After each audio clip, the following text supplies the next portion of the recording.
Here's a Beyond the Pitch podcast quick hit from the WVSA Digital Network.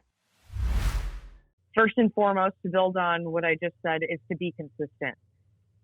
So that means you're using the same terminology throughout the season.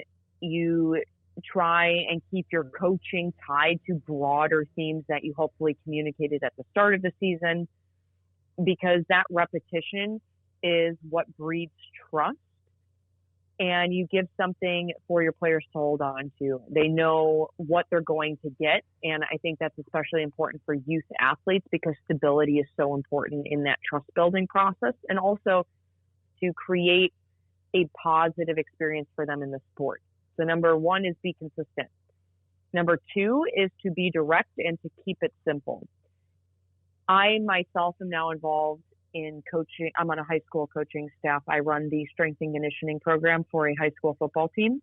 And I see this firsthand. Too many coaches, they make offhand comments that aren't clear and they're easy to misinterpret. It's almost like they're making hints at their athletes as opposed to just making direct requests.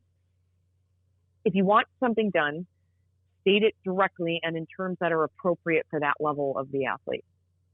And then the third one is to set an example. In my response to your first question, players mirror the coach's communication style. Do you use cuss words?